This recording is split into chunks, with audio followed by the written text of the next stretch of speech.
what's the point of laying down arms? Like, what does it get anybody in the end other than more massacres, more suppression, less rights, a stronger ethno-nationalist state, more settlements? Keir Starmer has to understand, and Yvette Cooper has to understand, that what they are doing right now is exactly what the government did at the time of the suffragettes. They are the modern day repressive force. Everyone should play a role in relation to Palestine Action. For me, it's the most important organization in the entirety of the Western world. On the 23rd of June, Yvette Cooper, our Home Secretary, who has received hundreds of thousands of pounds from the Israeli lobby, had made the decision to prescribe Palestine Action. But what is prescription? What does this mean for those who support the Palestinian cause? To discuss these questions and more, I'm joined today by Dr. Asim Qureshi, author and director of legal research at Cage. Jazakallah khair for joining us. Thank you for coming. Jazakallah khair. Did I get that right? Director? I'm research director, but Research it's fine. director. But it's fine. Director works. All right. And most of our audience would probably be familiar with Cage and its operations, but for those who aren't aware, could you tell us what Cage is? Sure. Jazakallah khair. So Cage International initially started off as Cage Prisoners in 2003. It was really a response to the unlawful detentions of entirely Muslim men at the prison camps at Guantanamo Bay. But what was initially just a website that was trying to highlight this practice of unlawful detention, of torture, of incommunicado detention, really blossomed into a critique of the entire global war on terror and the way in which states instrumentalize that war on terror in the process of trying to suppress any form of dissent, trying to suppress and really violently target ethnic minority communities wherever they are in the world. And so over the course of many years, our work expanded into secret prisons around the world, looking at domestic legislation, the use of counterterrorism policy in different regions, and of course, Palestine itself.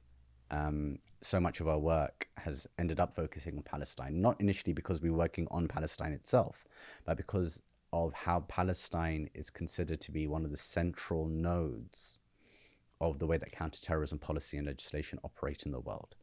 And that's really important, especially right now in what we're seeing in Gaza, that we understand that Palestine is inextricably linked to the way that the terrorism industry has operated and the way that it continues to operate today. And so within that framework, Cage has always critiqued the way in which terrorism laws are used, and of course how they're connected to suppressing Palestinian resistance.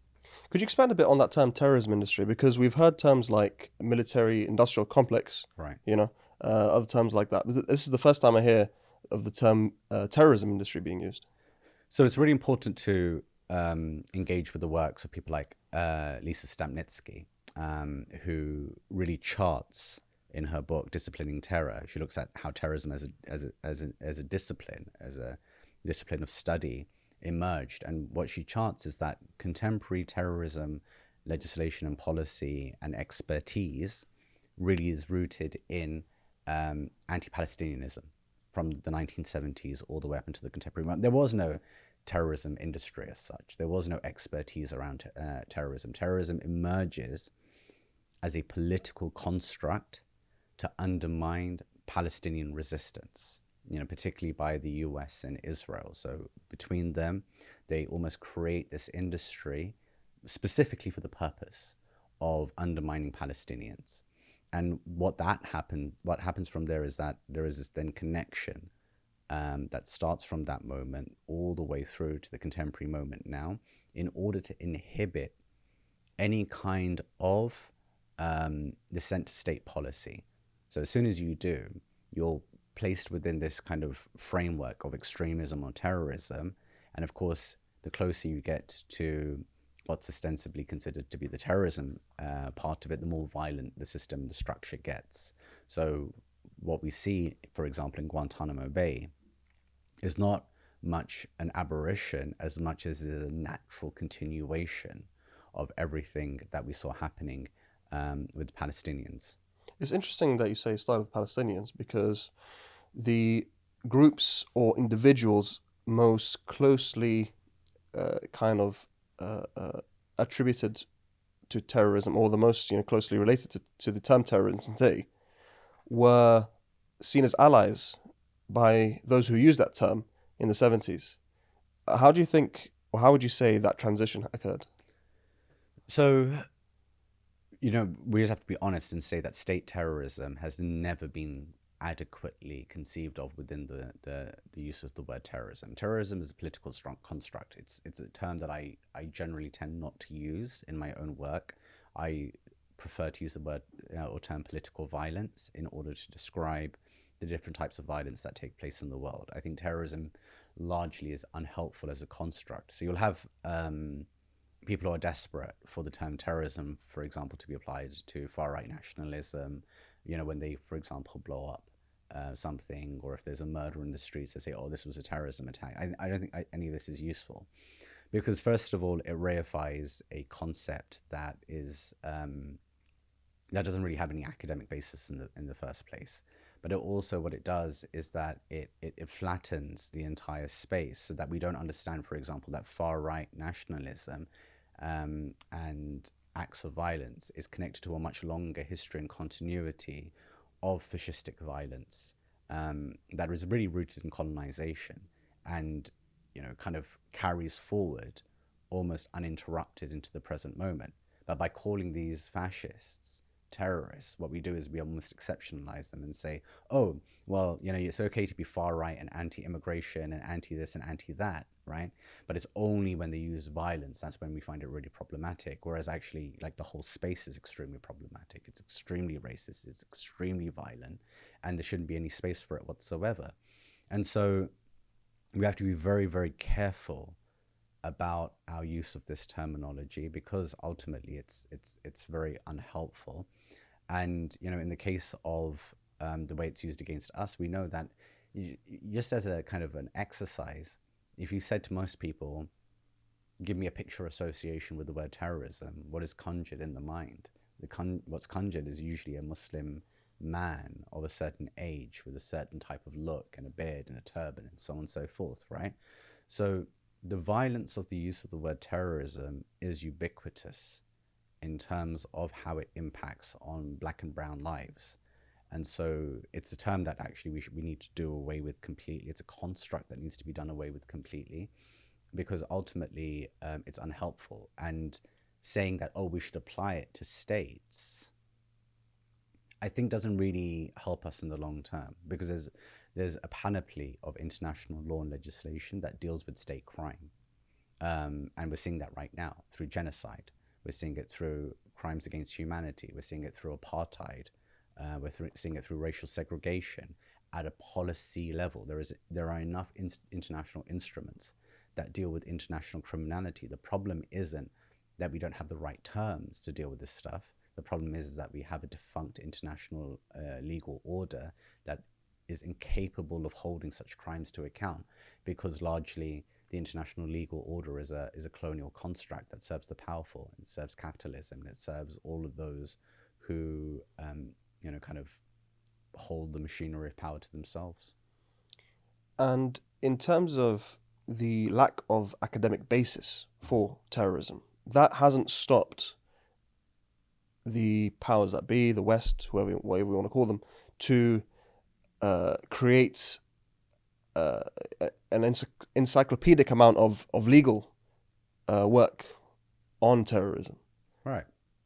Could you tell us a bit about the legality, or not legality, or the illegality, how this term that's used to describe just the political type of political violence which is disliked became entrenched in kind of the legal systems in the West? So if we want to understand where terrorism industry really develops from, you have to really go back in terms of like the so-called academic basis for it. There isn't one really. It's always been about the powerful, colonial capitalism, really trying to maintain a system and an order and using certain terms in order to suppress any dissent or any kind of especially military action or resistance action against that colonial order. Go back to the 1600s, you see the way that the British, using counterinsurgency tactics, suppressed the Irish, any kind of Irish revolutionary movements.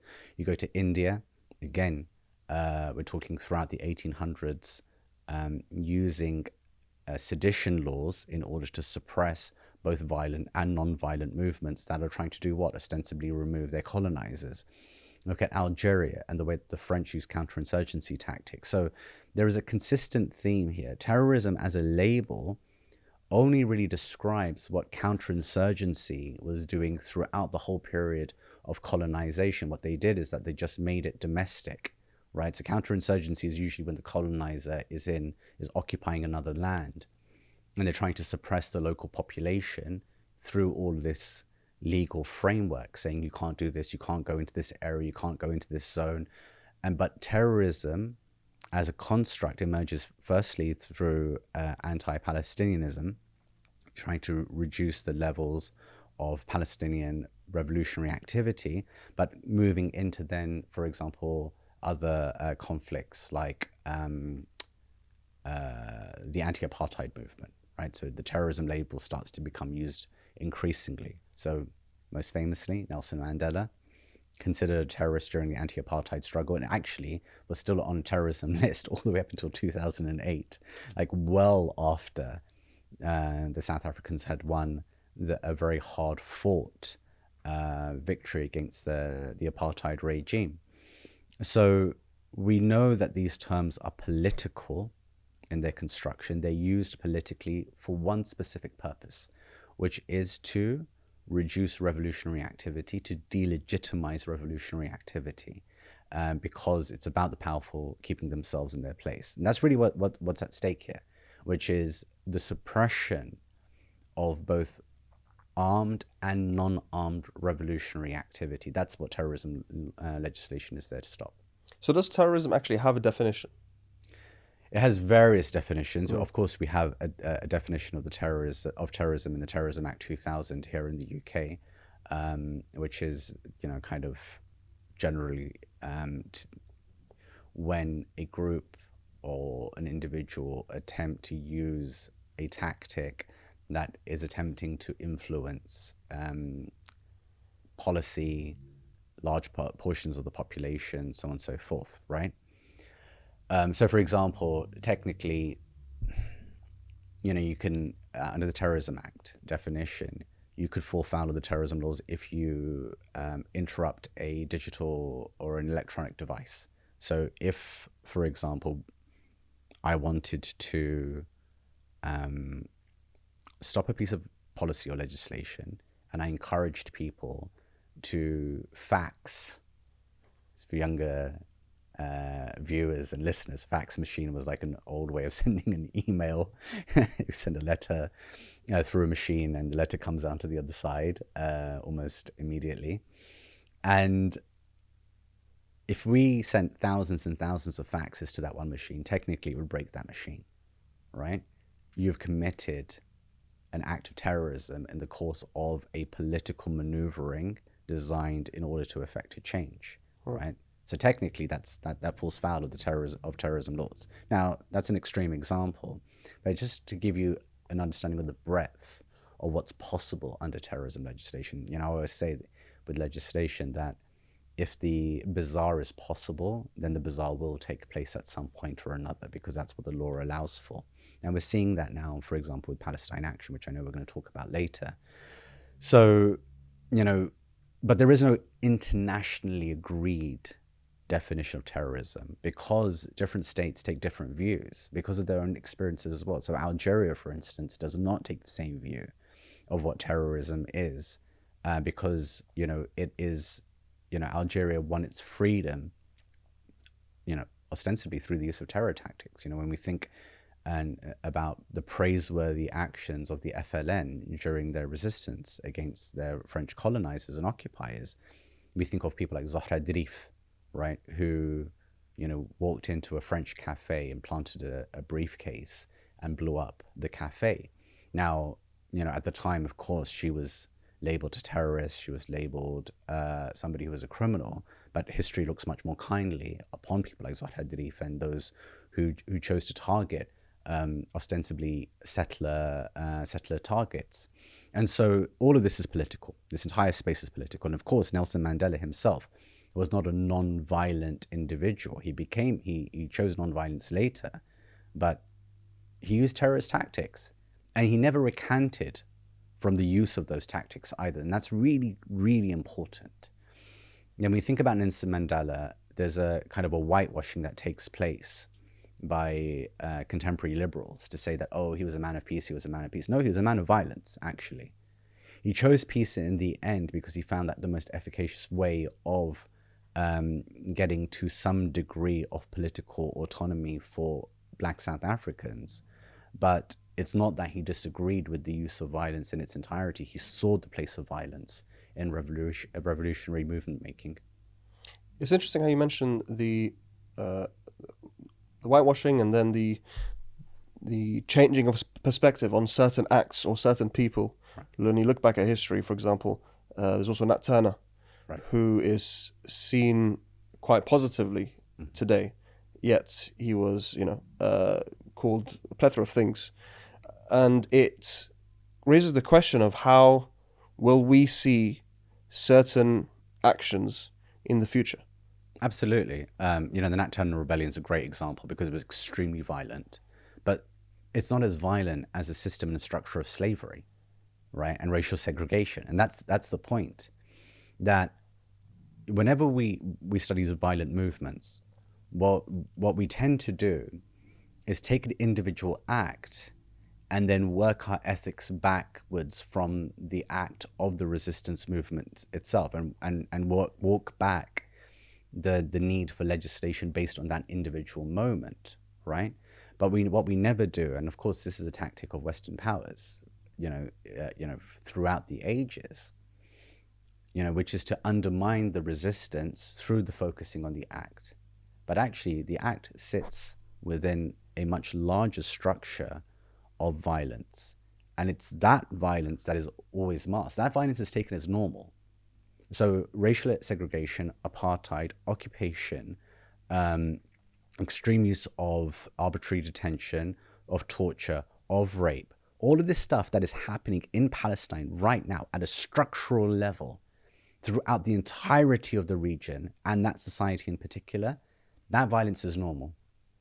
That violence is completely normal because these are white people doing it, right? This violence is completely normal because it is a Western ally doing it.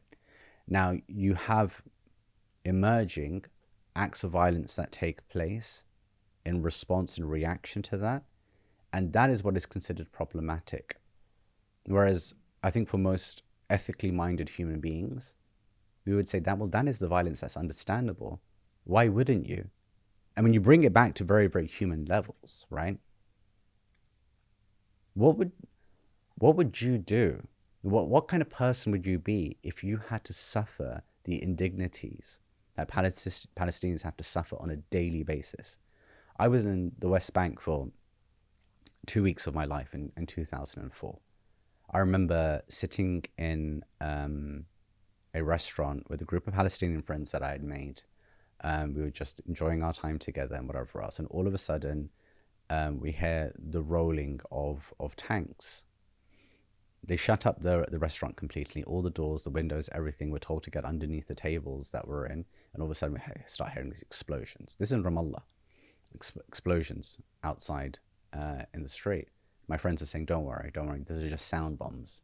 But what we also hear is, on a megaphone, names being recited again and again and again, saying, come out and play, come out and play, come out and play Muhammad, come out and play Abid, come out and play so-and-so.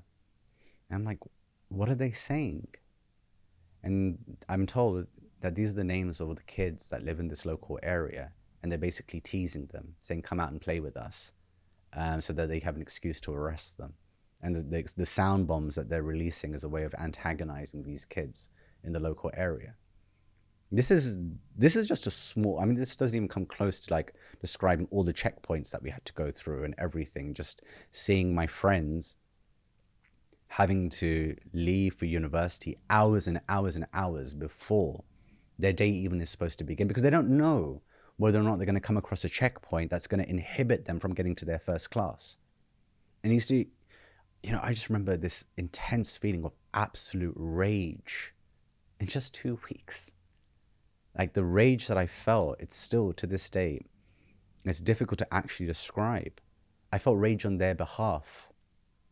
And yet we are told constantly and consistently that Palestinians should learn to suffer this, that should learn to accept this, that this is the cost of keeping a settler colonial apartheid regime in place. But why should they? It's a classic case of racism. Absolutely. Yeah, absolutely. The Israelis are humanized whilst they commit genocide. Right. We're being told that or we've been asked, what would you do in their position? Or we've been told that they have a right to defend themselves. They have a right to do this, they have a right to do that, they have a right to massacre 100,000 to 200,000 Palestinians, however many Palestinians it takes to secure the safety of the Zionist entity. But it's really simply, just pure hatred of those who don't share your skin tone, or in this case, more so your political posturing. Right. And what's it like for you to come across this blatant racism when you're exploring this topic and how certain people are treated versus others? I mean, racism sits at the heart of all the work that I do. Without a doubt, the war on terror is constructed on an entire architecture of racism. And again, we should always go back.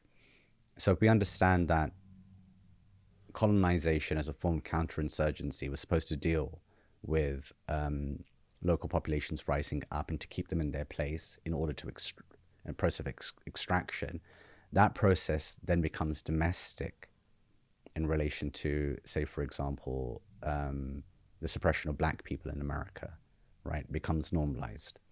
That then morphs into legal segregation through Jim Crow and so on and so forth, turns into other legislation like the 13th Amendment, which turns black people into modern day slaves by incarcerating them in high numbers, zoning them into certain areas, making sure that the law and the structure of the law is there in order to maintain the suppression of a certain community, and also the militarization of the state and the police force against those communities as well. You've got all of this going on. And what happens is that a war on terror emerges, or terrorism as an industry emerges, off the architecture of all of that racist policy making, right? So it's not that it just comes out of nowhere. There is an architecture that was already there that was based around racism. Like even if in the UK, for example, it's so fascinating because, you have to look at the way that the law is constructed to understand how things are right now. In the early 1900s, a specific piece of legislation was passed to do what? To inhibit Jews who were facing persecution through pogroms, first in Eastern Europe and then through the Holocaust, to come to where? To come here, to the UK. Why? Because the UK was a rabidly, and I would argue still is a rabidly anti-Semitic society. People don't believe me when I say it, but its roots are in anti-Semitism. And I genuinely believe that the construction of Israel itself is anti-Semitic. Because the bottom line is this, is that British politicians and the British people were never willing to countenance allowing for sanctuary and succor to the Jewish people because they knew how racist they actually are. Because they would never say that, these people, they deserve to be safe, let's bring them over here. In fact, they structurally, through legislation, inhibit their passage to the UK because of racism. Because, look at the work of Julia Boyd, who wrote Travelers in the Third Reich. She's writing about that period, early 1900s, all the way up until World War II. where you've got British aristocracy, okay, and those who are well-to-do within society traveling throughout Germany during the period of the Third Reich, holidaying there, learning from the Nazis, spending time with the Nazis. And this wasn't just the British, it was the French, it was the Dutch, it was all of the Western European countries. For them, it was normal to party with Nazis and to spend time with them and have kind of holiday vacations to Bavaria, because they were all the same. Like this idea that somehow they were ideologically different from one another, it's a complete nonsense. It was never fascism. It was never like Western civilization and enlightenment and whatever else against fascism. It was always much more about land and control and, who got to have a say as to the future of what Europe looked like. And so this idea that somehow Israel emerges as like a sanctuary for the Jewish people. Israel emerged because Europeans realized that they could never not be anti-Semitic. That's why Israel emerges, because they had no safe place within Europe. But that's not a problem for the Palestinians. That's a problem of Europe and what it means to be European, and a problem of the Enlightenment and what it means to be European based on fascistic Nazi ideas that have been around for hundreds and hundreds of years. And so that's how we end up in this mess, that racism sits at the heart of this entire intractable issue. I argue that the early Zionists themselves understood that the Europeans wouldn't give them safety, and so they sold the Jews into some sort of indentured servitude to empire, right, in order to procure the land of Palestine for their state, because they couldn't otherwise convince the Europeans. Right. And so they essentially created the lie that this is a safe haven for Jews. But actually, what it was is placing the Jews on the periphery of empire. Right. In order to protect imperial interests, first the British and now the thing. And some people argue that it's not colonization, it's not settler colonialism, because settler colonialism is created by like one country or not. So it's mercenary settler colonialism. Okay, then like it's right. Just, that doesn't make it any better. It's still settler colonialism. Well, remember the British called it the Loyal Jewish Ulster, right, for a reason. Yeah. Right. This was always seen as a colonial outpost for Western civilization. So that argument doesn't run. Yeah. Because they themselves conceived of it that way. In fact, in early, and you can read the work of Cy Englert on this, right? The early Zionist narrative uses the word colonization, call themselves colonizers. Yeah. And in fact, are making arguments to Western governments that this is literally within the trajectory of everything that you're doing everywhere else in the world. So it was understood by everyone at the time that this was a process of colonization by those who were effectively European in their makeup. Yeah, and then they post establishment of Israel, they co-opted the Middle Eastern Jews into their project, and then they created the name Mizrahi for them. Right. Mizrahi is actually it's a creation of Israel. I mean, it's actually more than that. They co-opt them, but they also scared them into it. Like if you look at what was happening in Baghdad, it's so interesting that we're talking about a Zionist group that were literally willing to blow up Jews in Baghdad, which is very, very well documented, for the sake of creating a climate of fear, that they then moved to Israel. They were willing to kill their own people just for this one political purpose, and this is very well documented by people like Avi Shleim and others. Read his autobiography, or you'll read about all of that in extensive detail. But it's just so fascinating that this is the mindset that went into that movement of peoples. Jews across the Middle East were perfectly content with the status that they had. In fact, they were much better off than when they went to Israel. When they went to Israel, they were seriously materially disadvantaged by that movement. And that tells you something a little bit about the this kind of pathology of Zionism, which is that I have no other way of describing that is other than that it's deranged, that it's completely and utterly deranged.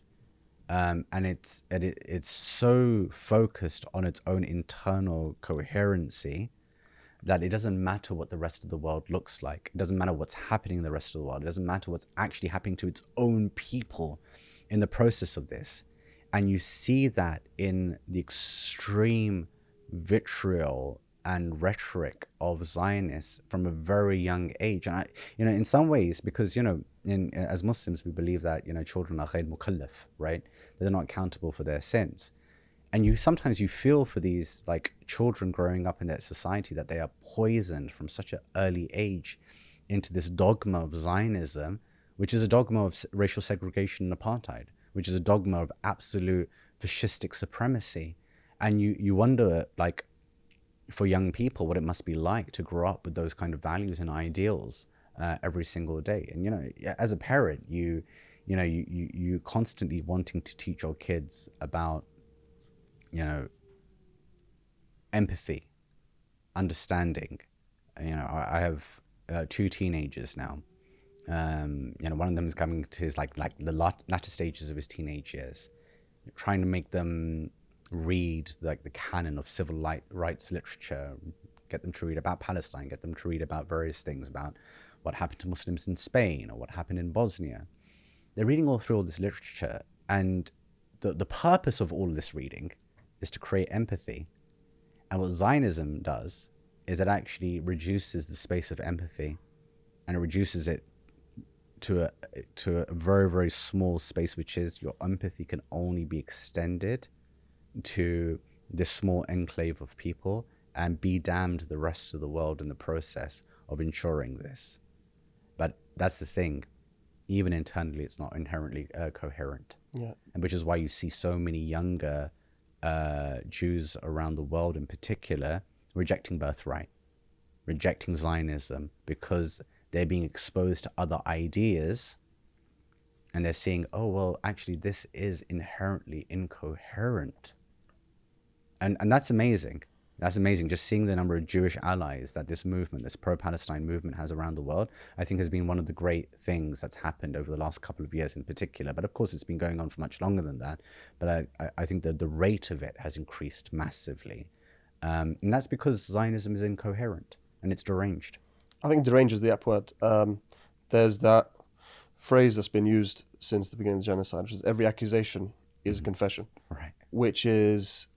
it's true in every single instance. Mm-hmm. Every single time you hear them accuse Palestinians of something, they've done it themselves. Right. And it's as if they do an action. Mm-hmm. For example, an Israeli soldier rapes a Palestinian doctor to death. Mm-hmm. It's documented. There's video of such rapes. And then they made one of these individuals a hero, right, a celebrity, right? And yet they accuse the Palestinians of rape whilst they're literally raping Palestinians to death. Mm-hmm. And not just that, you also have, like you said, it's completely incoherent, and they do not understand. It doesn't seem that they understand that the entire world disagrees, or they somehow the entire world sees that killing children is beyond the pale. And yet for them, it's just another Tuesday. It's just like whatever we need to do to achieve Israeli security. But further, the entire world is pro the resistance, right? It's not even just that. They understand that the resistance is necessary in order for Palestinians to be free, in order for Palestinians to have any chance of a future. And it's only a small enclave of very powerful Western nations that delegitimize the resistance. Yeah. And it's interesting that one of the key conditions that the Israelis want to place on the Palestinian resistance is to put down their arms. Mm-hmm. Now, the arms that the Palestinian resistance have are not enough to cause Israel any serious threat to their so-called national security. Right.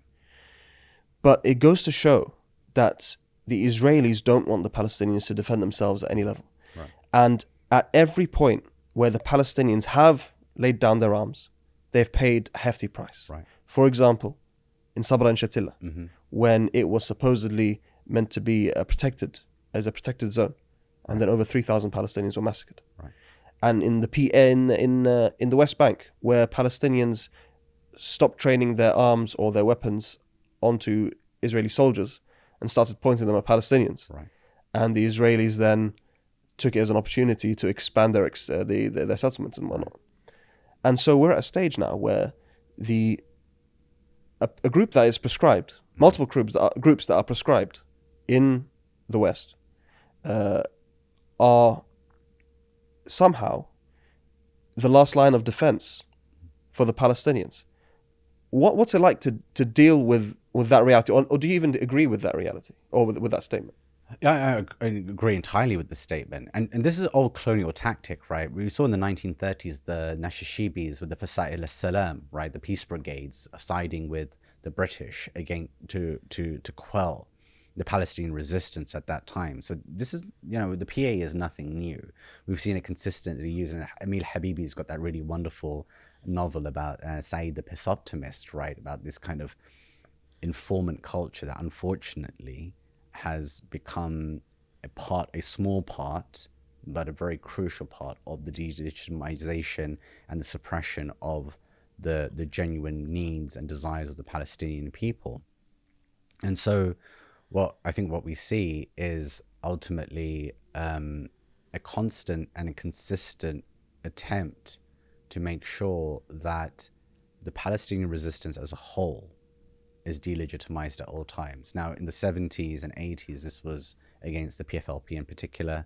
You had George Habash and Leila Khalid and others. They were involved in these tactics, right? Which is really begins the genesis of the whole terrorism label of using that term. The famous term at the time that was used a lot was hijacking as well. So a lot of international legislation emerged out of the back of that. Terrorism and hijacking then become this thing together. And that moves forward into the contemporary moment. But yeah, absolutely. What we see is not just by the Zionists, but also the Zionist light outside there, or the supporters of Zionism, that they're attempting to force the Palestinians into a position where any resistance, any form of resistance, and remember the Great March of Return was a non-violent resistance movement, is suppressed and taken out militarily by the Zionist forces. And that's how deranged they are. But again, without any sanction whatsoever. There is no sanction. So the question is, coming back to the point that you were making, what's the point? What's the point of laying down arms? What does it get anybody in the end, other than more massacres, more suppression, less rights, a stronger ethno-nationalist state, more settlements? Where has the Palestinian movement, that was a peaceful movement, a non-armed movement, actually got the Palestinian cause? And I think many of us who have studied the Palestinian cause and the resistance movements over many years would argue that actually got them nowhere. That if anything, it set the Palestinian movement back a long way. I want to talk about the proscribed groups in a bit, but there is another group in this country that is on the verge of being proscribed. Right. We've spoken during this conversation about how terrorism is a particular type of political violence. According to some people, the definition changes, depends on who you ask. But it's there seems to be a general idea that terrorism is an act that causes harm.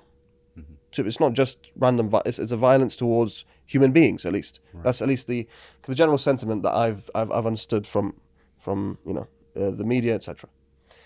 Now we have a group here, Palestine Action, a group that has not attacked anyone, and yet we're currently at a stage where it could be prescribed. So I think should we talk about the kind of what prescription means first, or should we talk about Palestine Action, what they did first? We can quickly deal with what prescription is, right? Which is, prescription just means effectively that a group is banned as a terrorist organization, right? So they put on a list of proscribed organizations, which means that neither can you support them or express support for them. So that's what the legislation is designed to do. to minimize the space that such a group can receive in the public arena. So if you were to do so, you face up to 14 years imprisonment, which is a very serious consequence for supporting or expressing support for that organization, which is why these organizations then have to dissolve. So we saw that with Hizb ut-Tahrir not too long ago. I think an hour before Hizb ut-Tahrir was proscribed as an organization, we had an event where we were talking about kind of Islamic movements and so on and so forth. We had people from Hizb ut-Tahrir, we had people from across the Muslim community talking about Hizb ut-Tahrir as well. As soon as midnight came in and the prescription order came in, that was it. Everyone had to stop because you could no longer support or express support for a prescribed terrorist organization. Does it make it a terrorist organization? We would argue that these designations are entirely political, and that actually, Hizb ut-Tahrir, especially the branch that was in the UK, was a completely non-violent movement that had various critiques of state power. And whether you agreed with them or didn't, that's by the by. It's not a terrorist organization in the sense of it didn't have any mandate towards political violence, and that was a political decision. So now with Palestine Action. Sorry, before you go to Palestine Action, is prescription a purely political process in terms of, does it always go through Parliament, or does it sometimes go through any legal process? It has to go through Parliament, but ultimately it's a decision of the Home Secretary. So it has to be debated in Parliament, but the Home Secretary is the one who designates the organization, which is why when we make an application for deprescription, we initially send the application to the Home Secretary. So I was involved as a researcher for the Riverway Law application, and that was submitted by Fahad Ansari, Daniel Gruters, and Frank McGuinness. And I was in charge of the 700 pages of expert reports that had people like Azam Tamimi and John Dugard and Abi Shleim and many other experts from around the world submitting evidence as to why Hamas should be deprescribed. So that goes to the Home Secretary. She has 90 days, which I think has elapsed now, so she's late. But it's an 800-page application, so maybe she's considering our arguments carefully, because there's strong arguments, ones that should win in any kind of fair society. But I think, as we've discussed, these are racist societies, so I don't believe that the Home Secretary will give us a fair hearing. Actually, what the Home Secretary should do is recuse herself from the process, because she's received hundreds of thousands of pounds of donations from Zionist groups. How can you be a judge in your own case? She is an out-and-out Zionist. She has received money from the Zionist lobby, and our application is actually much more about Zionism and why Zionism as an ideology is evil, and the British government has a role and responsibility in ending Zionism, not just deprescribing Hamas. So how can she be a judge in that case when she is actually being paid off by the Zionist lobby? So, if Yvette Cooper watches this, you should really recuse yourself from this process and really, pass it on to another colleague who doesn't have those kind of links with the Zionist lobby. But, going back to prescription, that's effectively what prescription is. And therefore, because it's a political decision, ultimately, it's not one that really, you have to use legal processes to overcome it. But it's really all about politics, because there are plenty of groups out there that should be proscribed. There are governments out there that should be proscribed as so-called terrorist organizations, but they're not, because there's no reason to do so, because the British government largely agrees with what they're doing, even though they're using violence to effect change, like Ukrainian groups, for instance, that are fascistic, that are far right, that are engaged in all manner of illegality, but they're not considered, like the Wagner Group, for instance. But they're not considered in that same vein, because this is a group that largely has similar values. I thought the Wagner Group was Russian, or is that a different Wagner Sorry, group? not Wagner Group. The you're right, the Russian, the Ukrainian one, the far right one, whose name I forget now. Okay. But yeah. All right. So returning to Palestine Action. Now, Palestine Action, they have been active for, I think, almost 5 years now, and they've done all matter of direct action aimed at ending UK complicity in Israeli apartheid and today genocide. Right. But there's one event in particular that set this kind of prescription process into motion. Could you walk us through what happened? But I mean, I would actually go back and say, kind of groups like Campaign Against Anti-Semitism and many other Zionist groups have been calling on the UK government for a while now to proscribe Palestine Action. This doesn't come out of the blue. Right. There's been a consistent campaign by Zionist groups to block Palestine Action. And, just for a bit more context, Palestine Action is a group that is trying to shut down Elbit Systems. So that's the focus. Elbit Systems is a weapons manufacturer that produces drones and quadcopters and other parts for Israeli machinery of violence that's used in Gaza right now.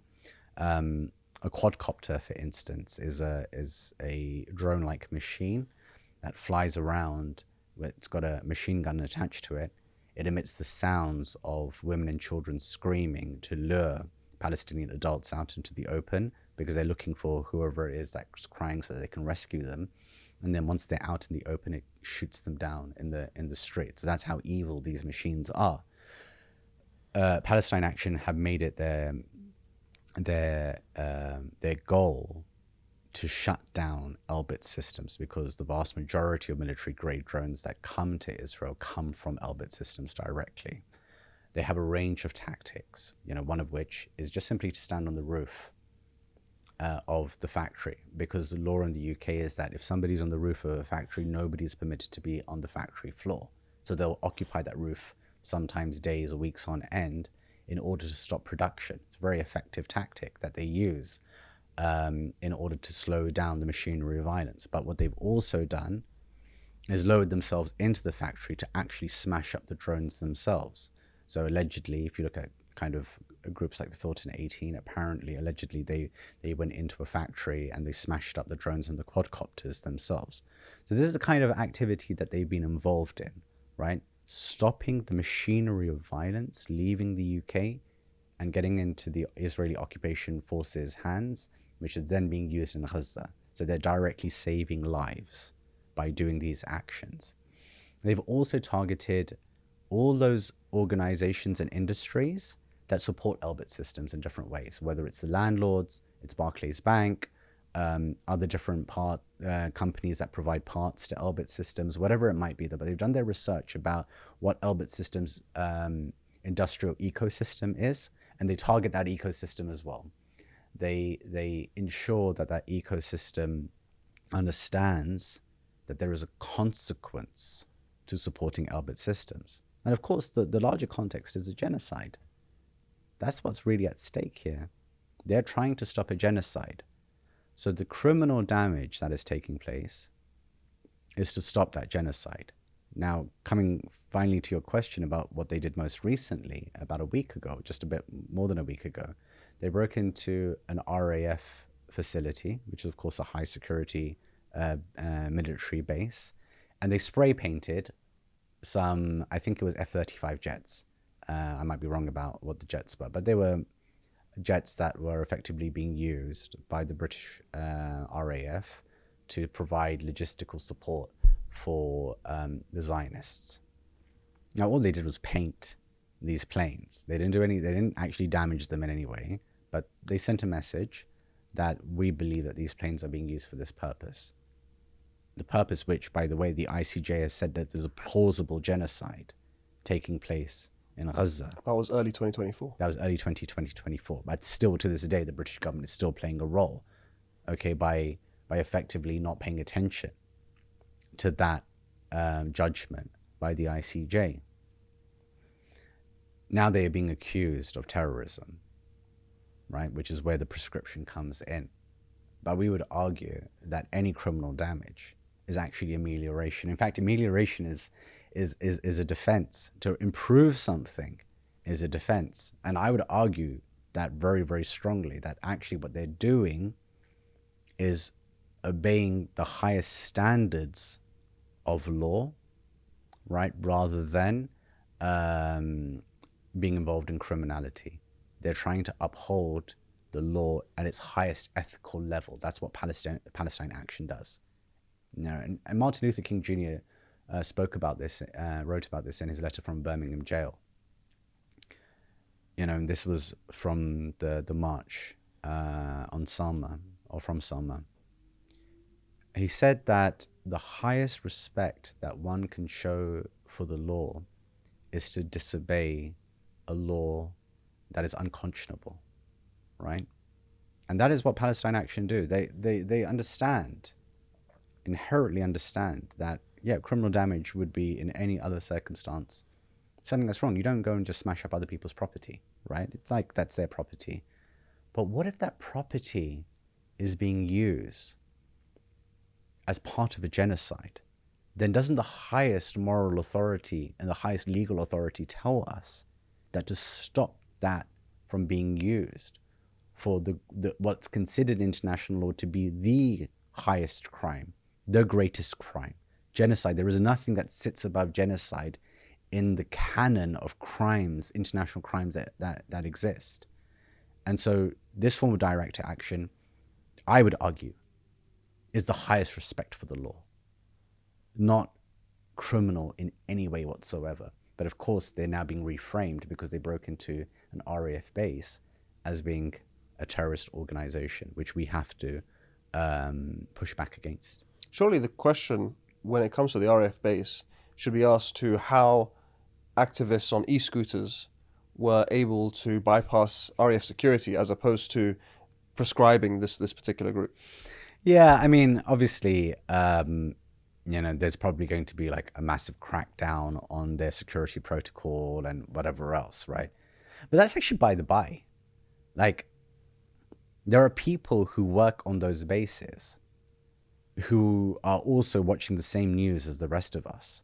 I would argue, why is Palestine Action breaking in there in the first place? Who are all these workers who are complicit in the ongoing genocide by fixing the planes, by being engineers on the planes, by doing all of these like actions that keep these planes going in support of a genocide? I think it's the responsibility of those on the base to do what Palestine Action is doing. Why is Palestine Action having to break into the base? The people on the base themselves who have a conscience, who have a sense of morality, or should do, they should be the ones who are stopping the planes from leaving in the first place. And of course, our government should be the first to lead the charge on that if they want to respect international law. But there is no respect for international law. International law is a broken system. But hopefully, one day, inshallah, what we will find is that those who have been complicit, and I hope Keir Starmer will be in that group, will find themselves before a court of some variety. Now, with regards to Palestine Action, they're not like a normal organization with an address and an email and directors.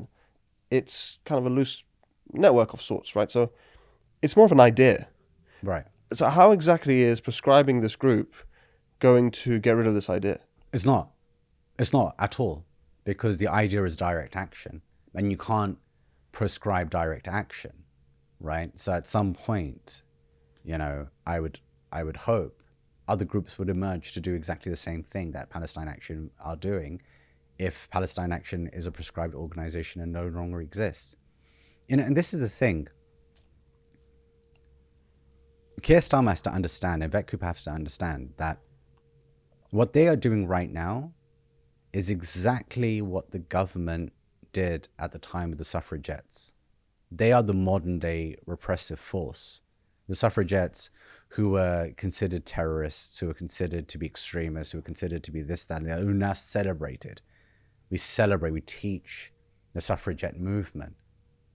But these were women who were willing to like blow up factories and smash windows and throw themselves in front of horses in order to make their case plain for the larger public. This is, if Keir Starmer wants to understand who he is right now, he has to understand that he is the same repressive force that would have stopped the suffragette movement. This type of direct action does not go away, especially not in times of extreme structural violence. And that's what we're living through. There is no structural violence greater than genocide. And so I would imagine if the government is successful in prescribing Palestine Action, direct action will continue. And, Cage International will be there to support all those, inshallah, who are involved in direct action in any way and to help, ensure that it is a right that is protected. Apart from the Zionist lobby and Israeli lobby money, what do you think motivates the British government at this stage to support genocide and criminalize opposition to genocide? It's a good question. I think we've seen the start of some public narratives where they're recognizing that things have gone too far. So there is this now attempt to try and make sure that they're not criminalized later for the role that they've played by effectively, saying, oh, well, the Netanyahu regime's gone too far. It's not Zionist. They're trying to rescue Zionism from itself. My colleague Frank McGuinness, he always talks about the terminal crisis of Zionism. Zionism is in terminal crisis right now. But you see the machinery of state at both political and media level, that they are attempting to rescue Zionism from itself because they see how deranged it is. And they're trying to minimize that violence to Netanyahu, to like senior members of his regime, and trying to protect Zionism as a construct because they're implicated by it. So they have to now go all in, but they have to do it in a way where they protect their colonial outpost, okay, as much as they possibly can because of all the interests that they have in relation to it.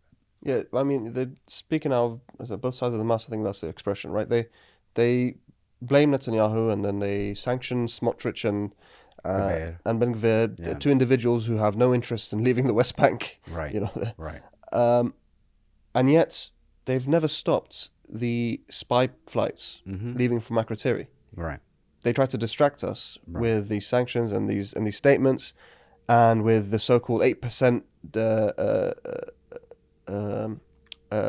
deduction in arms trade or whatever it was, and yet they're still complicit. Do you really think that they believe they'll actually get away with it? I mean, I think they believe they will. Yeah, but the arc of history is long, and it bends towards justice. And I believe that at some point, as Umar al-Laqad says, everyone will say that they were against this, right? That's how liberals operate. They're entirely involved in the structure of violence. They are completely complicit in it. They will maintain it. They will support it. They will do everything they can to be part of it until the point that it becomes completely beyond the pale. And at that point, liberals will rebrand themselves and say, oh, we were always against this all along. Just look at the genocide in Bosnia. It was liberals who imposed the arms embargo that allowed for the genocide of the Bosniak people. So while the Croats and the Serbs and others all had arms already, they were wantonly doing killing. But it was the Bosniaks ultimately who couldn't get any arms because the arms embargo was imposed. And afterwards, when everyone was dead, they came in at the end and said, oh, how terrible this was, when we always against this from the very beginning. And it's interesting, they only describe Srebrenica as a genocide. Right. But over 200,000 Bosniaks were killed. Of course, absolutely. Absolutely. Why do you think that is? Oh, because of racism. We come back to the same thing that we began with. And of course, Bosniaks are white. I've been, I'm sure you have as well, to Bosnia. They just look in many ways like any other white person in Europe. But there is that element of racialization through their faith, which is exactly what happened. I've met so many Bosniaks who have told me that, we were best friends with these people. One guy told me that his sister was the girlfriend of a Serb whose house was behind their house. That's how close they were all best friends. They would go out drinking together. They would do a party together. They would do all sorts of things together. When the genocide began, on the first day, the Serb turned up at their house with a machine gun and shot at the entire house. This is how racialization works as a process. And so, what's happening in Gaza right now, we've seen it happen before, but it's happening live streamed in front of us from the first time. And that's what makes it different. But I also think that's what makes it so powerful in terms of international movement building. We are seeing something for the first time. And we're seeing people taking risks for the first time in ways that they hadn't done before. And I think Palestine Action is a really great example of that. I go with my wife to visit some of the young sisters who are imprisoned right now for being involved in Palestine Action. And the level of conscience that these young women have, they're all in the early 20s. They're like so amazing. But they have this pure dedication to the fact that, whatever they're alleged to have done, that they did it for the sake of Palestine. And that no matter how many degrees they might have received, if they had not done the action, like what their life might have been like, they're like, none of that matters. None of that matters. There is a genocide taking place. There are drones that need to be stopped, and we stop those drones from getting to Gaza. And so hopefully, even if we didn't stop lives being taken, at least we delayed those lives being taken. I think that's truly an incredible thing. And that's the kind of thing that I think most people should be thinking about. Like, how do we leverage the positions that we're in to stop this genocide? Because it is live streamed, because we are being forced to watch it, and therefore it carries obligations towards us. And are these members of the Filton 18? That's correct, yeah. Could you just tell us a bit more about the Filton 18? So yeah, the Filton 18 were a group that effectively went into the Filton factory of Elbit Systems. They broke into it and they smashed up the drones and the quadcopters that were in at that site. Unlike many others, the Filton 18 have been held on remand after they were arrested. So there's 3 different groups of them who will have trials at different dates, but all of them would have been in prison on remand for 2 years before they even get to trial. Wow. Which is disgusting. They do not pose a risk, to society. The only, group that they pose a risk to is Elbit Systems, and I don't know why the police are so invested in protecting Elbit Systems. Clearly, an organization that is, involved in this genocide. It speaks to the role of the police. It speaks to the role of the police, absolutely. And we know that the police has always been the violent arm of colonial machinery since its inception up until the present day. The police don't have their own politics. They are a reflection of the politics of their government. And so when we see the police repressing and suppressing Palestinian activism in particular over anyone else, we know exactly what orders they're being given and where their politics lie. And the politics of the police will always be with our oppressors and never with the dispossessed. Returning to the Filton 18. Yeah.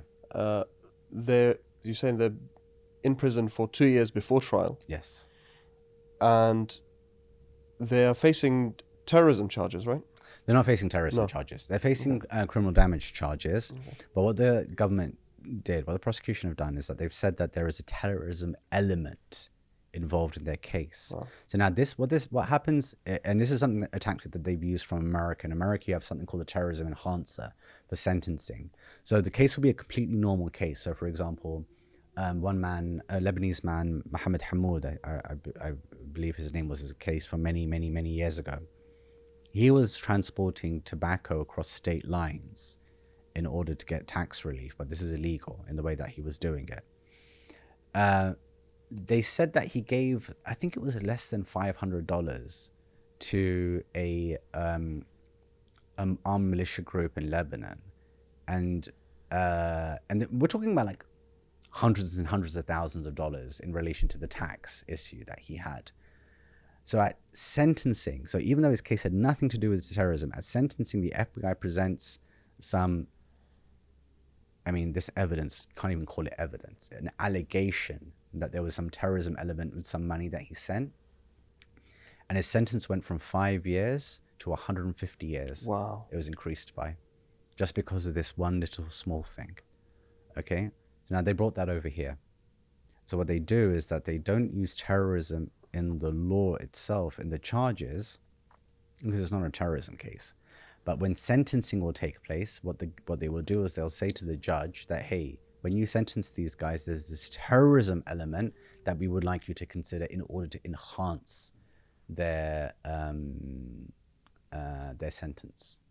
How do they even expect that this would work? Like, it's surely in a sane society with a functioning legal system, these claims would be dismissed outright as bogus. I think you said it though, didn't you?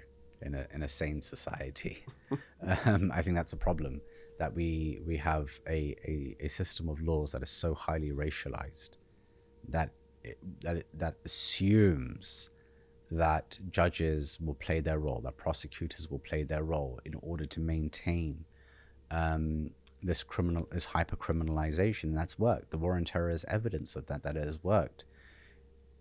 You know, let's talk about common sense. Common sense would tell you that terrorism laws are used in order to prosecute people who are involved in violent political violence acts. That's what a sensible person would think. And, you know, inshallah, we're sensible people.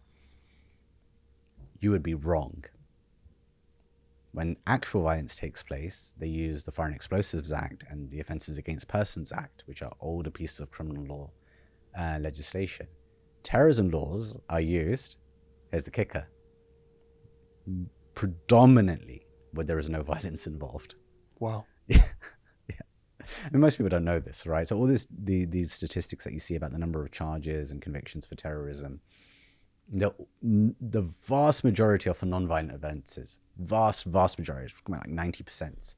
They're for things like, you know, reading the wrong publication, or, you know, being stopped at an airport and refusing to give passwords to your devices, and many other like kind of inane crimes like that. Okay, so when we talk about terrorism, the way that terrorism laws are used, what we're talking about is a system of extreme repression and racial violence. That's what we're talking about. And that's how they're using this legislation in order to inhibit our ability to support resistance movements around the world, to support the end of a genocide that is taking place. That is really what's at stake here, which is why we should actually push back against terrorism laws themselves and call for the complete abolition of terrorism laws. Not just say, well, this group aren't terrorists, but you should still keep the terrorism laws in place. And the entire system and structure is broken. So it's draconian in its nature. Absolutely draconian. What would you say is the best way to help those who have put themselves on the line and are currently facing charges?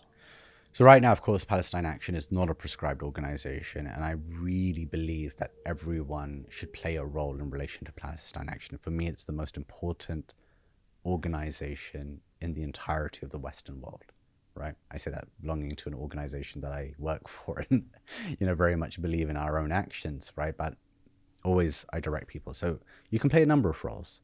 Get involved in an action yourself before it becomes proscribed if you can. Be a support line for the actionists. Be a support line for the political prisoners.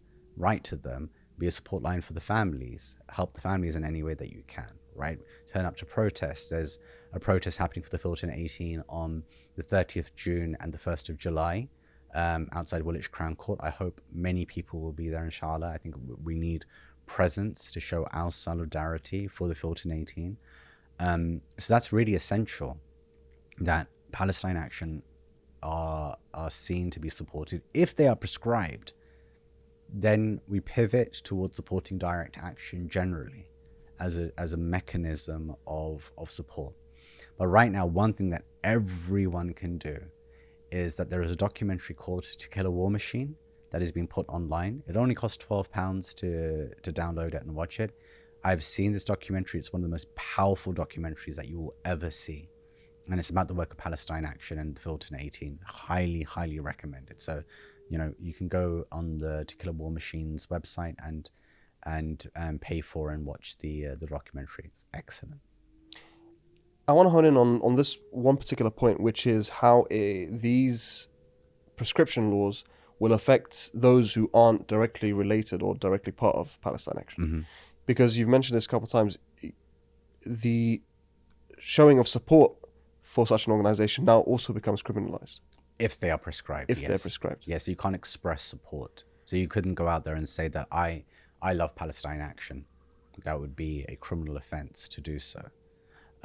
You wouldn't be able to say that I express my solidarity towards Palestine Action even.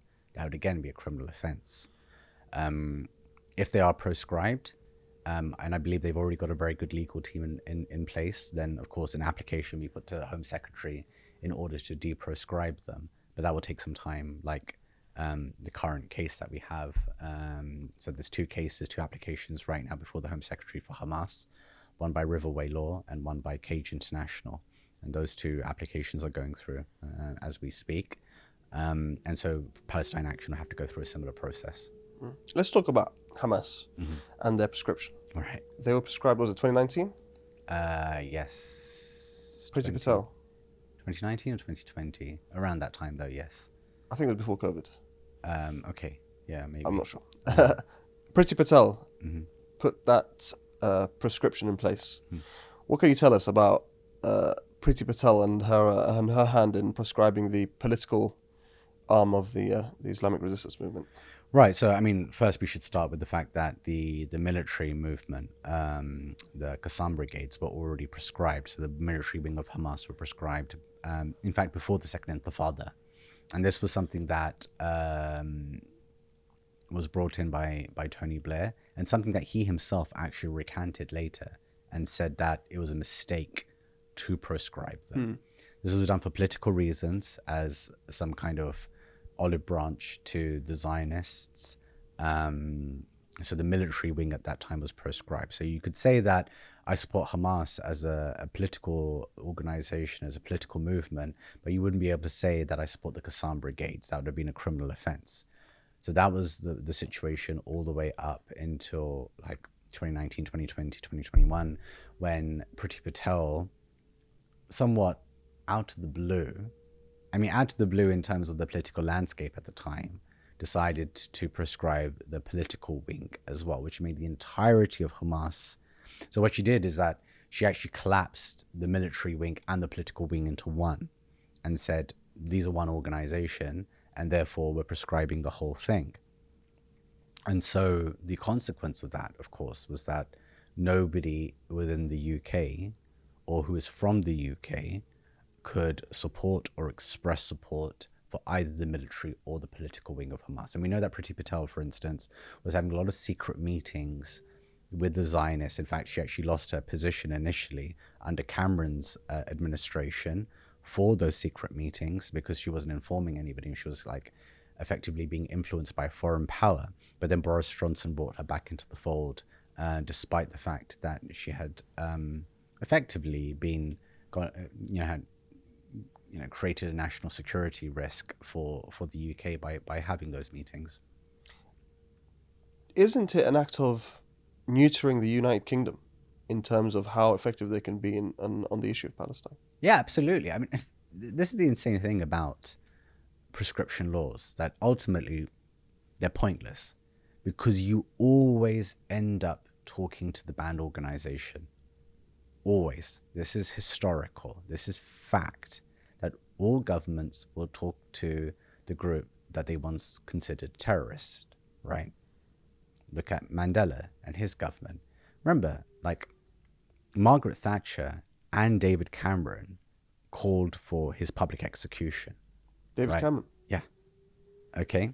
That's what prescription does. It creates this like environment of like absolute evil.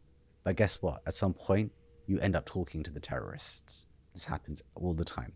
Dr. Sophie Haspesler, she's got an excellent book called Prescribing Peace, where she talks about that process, that, in various contexts, in various times, always the governments that say, we will never talk to terrorists, end up talking to those that they label terrorists, right? So it's a political hamstringing, but the reason that it exists is actually to try and cut off public support for that organization, more so than anything else. We saw, for instance, politicians going to meet with Ahmed al-Shara in Syria, while HTS was still on a list of proscribed organizations. So it's very political also. Technically, they committed an offense under UK law. And so also the police understand that all of this entire space is political. And the only people that will be prosecuted are those who ostensibly are supporting resistance and movements in any way, not for trying to build trade agreements with them at a much higher political level. And the United Kingdom had, as you mentioned, previous run-ins with groups they considered terrorist groups. Right. One of them, most famously, is the IRA. Right. The IRA had a political wing, the Sinn Féin. Mm-hmm. The Sinn Féin wasn't proscribed. Right. And so it kind of goes to speak to how compromised Priti Patel was. Right, absolutely. In that it effectively took the United Kingdom out of off the negotiation table, and becoming unable to play any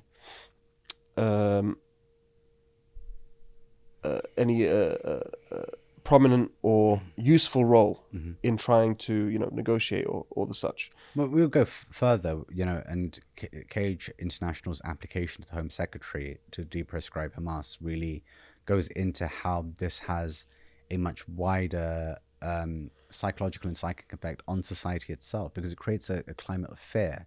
It represses legitimate freedom of speech and freedom of expression.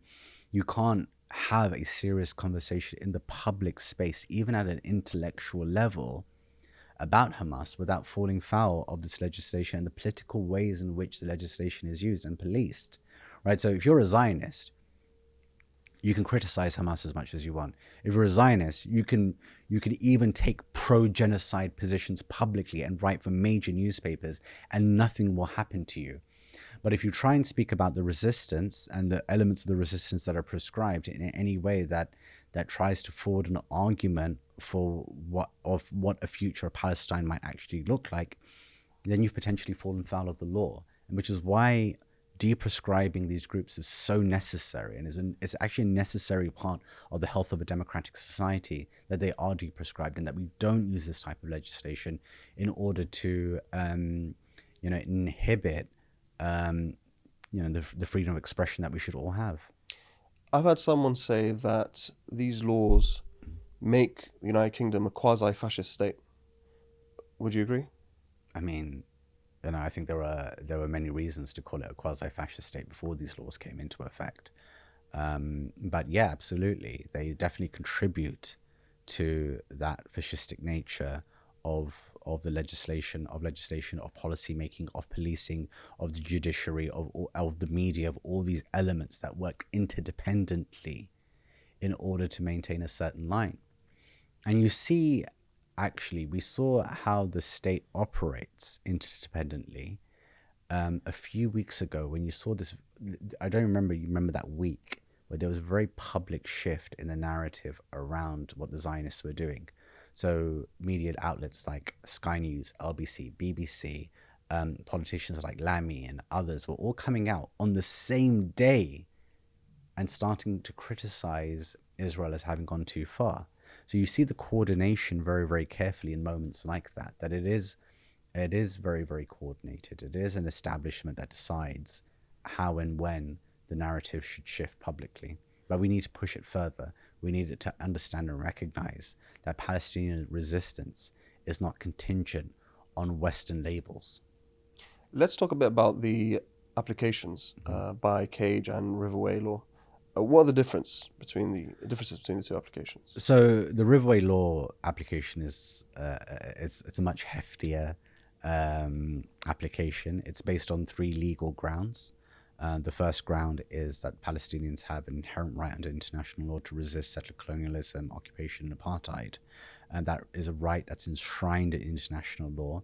And, the British government has no right to support a settler colonial apartheid regime. And in fact, we argue in the application that the British government is actually under a duty to support the resistance, and that Hamas operates as the most effective resistance group to settler colonialism, and therefore the British government has a duty to actually support Hamas, not just even deprescribe it.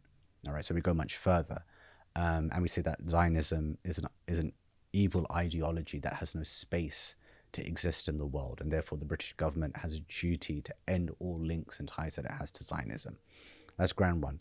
Ground two is on a freedom of expression and freedom of speech grounds, that ultimately you're inhibiting the ability for under European Convention on Human Rights and Human Rights Act for people to express themselves in a way that allows your everyday citizen of the UK to really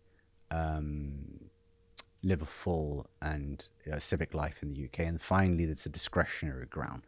So what we argue is that, for example, humanitarian organizations are not able to effectively give aid, as just one example, to the Palestinian people, because these designations ultimately inhibit that aid from getting over, because everything is Hamas run this, Hamas run that. So then who can you possibly actively deal with without falling foul of the legislation?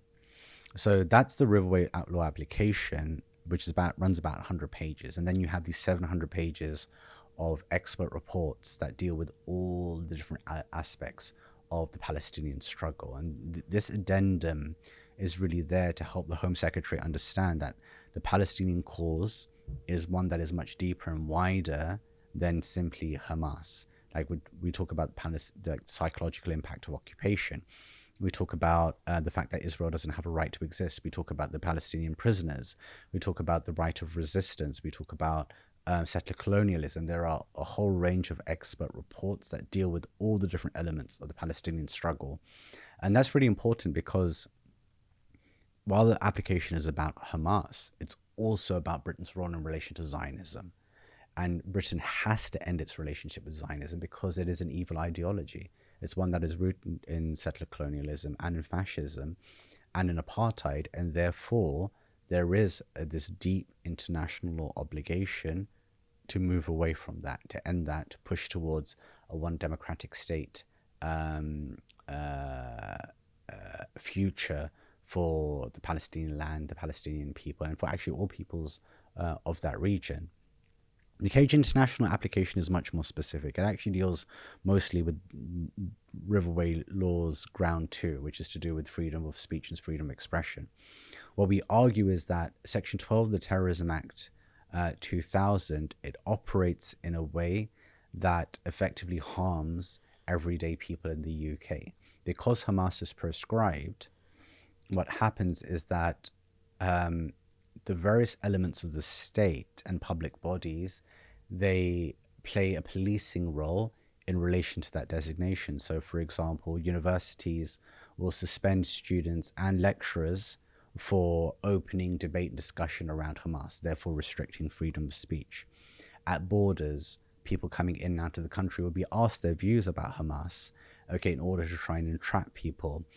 Prevent will be used for school children in order to discern whether or not the child is involved in extremism in any way. So all of this, what this does is it creates a climate of fear, and it inhibits the freedom of expression of everyday people. So the prescription of Hamas has an impact on the everyday lives of British citizens, and we believe that that is unfair and unconscionable, which is why we've called for the deprescription of Hamas, because of the impact that it has on people in the UK.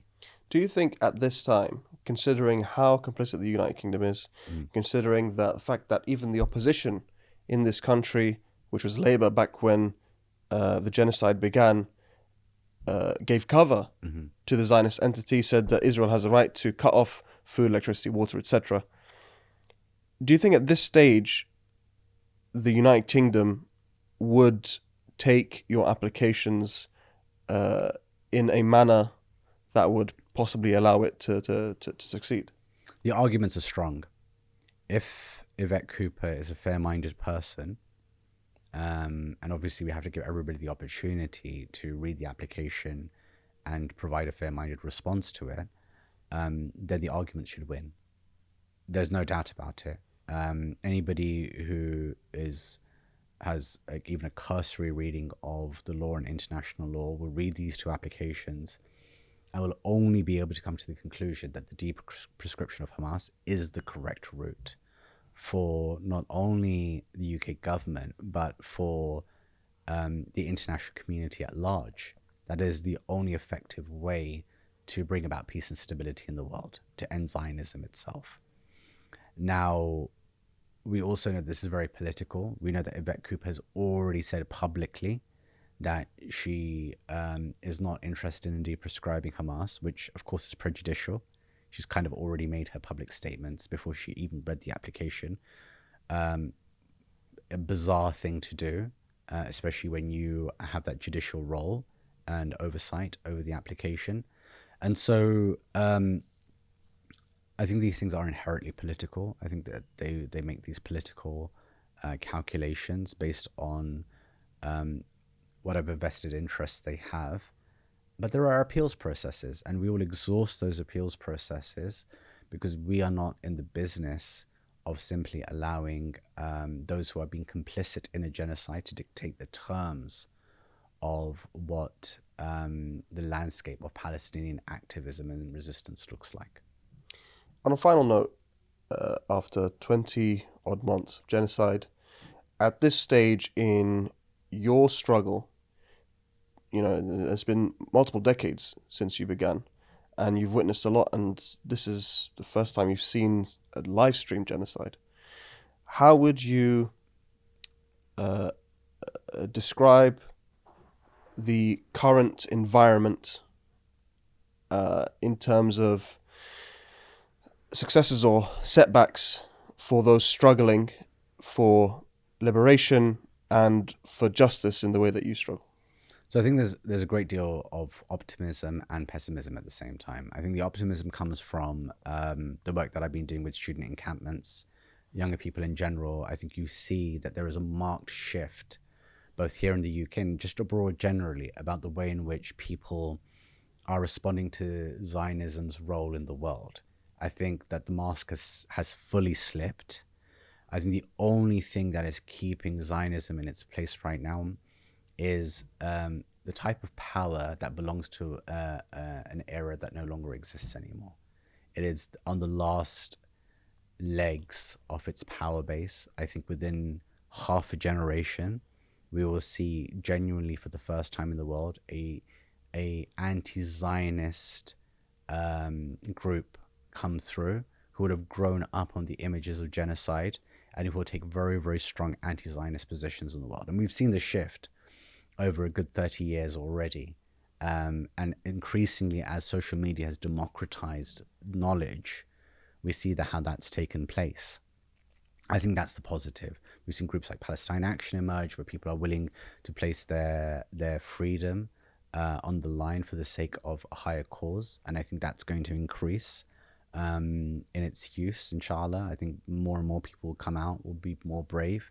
We've seen at a cultural level, groups like Kneecap take even stronger positions in relation to Palestine. Many other artists and authors, you know, we've seen Sally Rooney coming out in the defense of Palestine Action in The Guardian recently.